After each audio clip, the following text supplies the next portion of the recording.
SMS করে প্রাণনাশের হুমকি, থানায় দ্বারস্থ প্রাক্তন সাংসদ তথা তৃণমূল মুখপাত্র পার্থ প্রতিম রায়।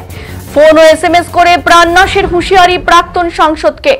কোতোয়ালি থানা দ্বারস্থ প্রাক্তন সাংসদ তথা তৃণমূলের মুখপাত্র পার্থ প্রতিম রায়।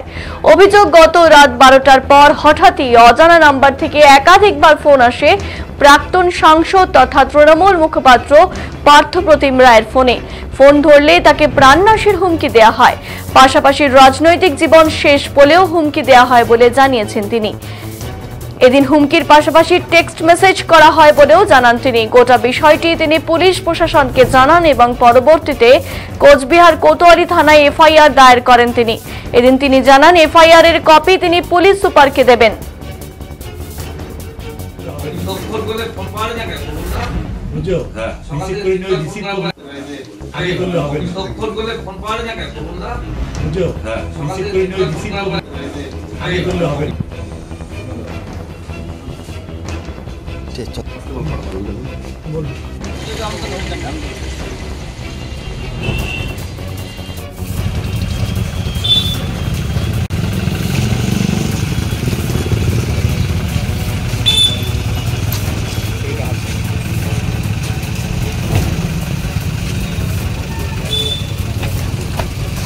এই মুহূর্তে আমরা যোগাযোগ করে নেব, টেলিফোনে আমাদের প্রতিনিধি বিপুল রয়েছে আমাদের সঙ্গে। আমরা বিপুলের সঙ্গে কথা বলবো।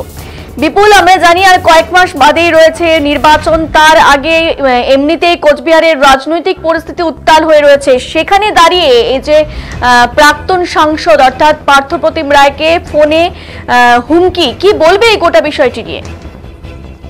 একদমই দেখো সুস্মিতা, তোমাকে জানিয়ে রাখবো, ফোন কয়েকবার, ফোন পাশাপাশি এসএমএস এর মাধ্যমে কিন্তু 2 দিনের মধ্যে প্রাণনাশের হুঁশিয়ারি দেওয়া হয় কোচবিহারের প্রাক্তন সাংসদ তথা তৃণমূল কংগ্রেসের মুখপাত্র পার্থ প্রতিম রায়কে। আজ সকালেই তিনি কিন্তু সাংবাদিকদের মুখোমুখি হয়ে জানান, গতকাল গভীর রাতে কিন্তু তাকে একাধিকবার ফোন করা হয়।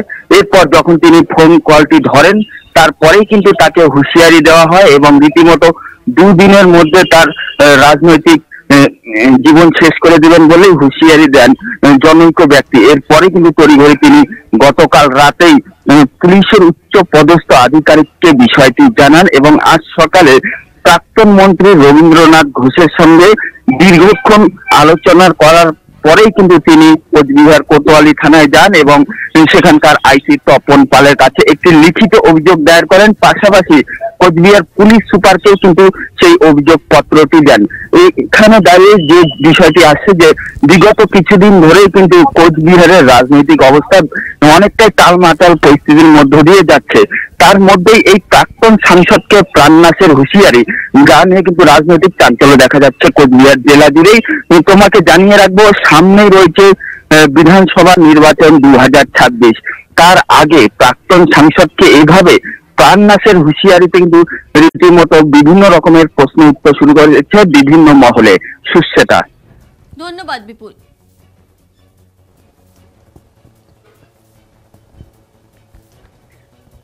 কালকে রাত 12:30 আনুমানিক, তখন আমি ফোন দেখছিলাম, বিভিন্ন ফেসবুক ইউটিউব দেখছিলাম। এই সময় একটা আননোন নাম্বার থেকে পরপর 2-3বার ফোন আসে। তো অনেকেই তো সারা জেলার বিভিন্ন প্রান্ত থেকে কোনো মানুষ রক্তের সমস্যা বা মেডিকেল পারপাস বা অন্য কোনো বিষয়ে ফোন করে। তো আননোন নাম্বারকে আরও বেশি গুরুত্ব দেই, যে একদম নিচু স্তরের কর্মীরা অনেক সময় ফোন করেন বিপদে পড়লে। স্বাভাবিক ফোনটা তুলি, ফোনটা তোলার পর ভদ্রলোকের কথার মধ্যে একটু অসংলগ্নতা দেখতে পাই, বিভিন্ন রকম কথা বলছে। তো তারপরে খানিকক্ষণ বাদে সে বলে যে আমি অমুককে চিনি, অমুক আমার পেছনে আছে, তোমাকে আমি দেখে নেবো, তুমি কত বড় এসে হয়েছো। তো আমি খানিকটা অবাক হই, আমি বলি ভাই তুমি এসব কেন কথা বলছো। তারপর ফোন রেখে দিই, আবার ফোন করে। তো আমার মিসেস আমাকে বারণ করে যে ফোনটা না ধরার জন্য, কিন্তু আমি ফোনটা আবারও ধরি। তারপরে সে বলে যে আমি 2 দিনের মধ্যে তোমাকে দেখে নিচ্ছি, তুমি কি করছো। তারপর 2টো মেসেজ আসে পরপর। একটা মেসেজে সে আমাকে মারার কথা বলে, আর একটা মেসেজ 48 ঘন্টার মধ্যে আমার পলিটিক্যাল কেরিয়ার শেষ এবং শেষ পলিটিক্যাল জীবন এবং শেষ করার কথা লিখে।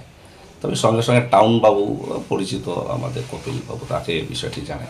কপিল বাবু পরামর্শ দেয় যে না, আপনি আর ফোনটা ধরবেন না, ব্লক করে রাখুন, আমরা দেখছি। তারপর আমি সঙ্গত কারণে আমার মনে হলো আইসি সাহেব, ডিএসপি হেডকোয়ার্টার, ডিএসপি ডিআইবি গাজমির সাহেব এবং এসপি সাহেব, এডিশনাল সবাইকে আমি মেসেজ করে গোটা বিষয়টি, ওর ফোন নাম্বার এবং ওর যে টেক্সট মেসেজটা করেছে সেই মেসেজ স্ক্রিনশট করে পাঠাই। এসপি সাহেব আজকে ঘুম থেকে উঠেই দেখি উনি মেসেজ করেছে যে ওনারা লিগালি উনি অ্যাকশন টেকেন করবে। তারপর স্বাভাবিকভাবে আমি আমার মাননীয় রবীন্দ্রনাথ ঘোষ মহাশয়কেও বিষয়টি জানাই। উনি আমার বাড়িতে আসেন এবং উনি পরামর্শ দেন যে একটা এফআইআর করা অত্যন্ত জরুরি। এটা আমিও ফিল করেছি যে এফআইআর করাটা উচিত, এবং আইসি সাহেবকেও ফোন করে আইসি সাহেবও বলেন একটা এফআইআর করলে ভালো।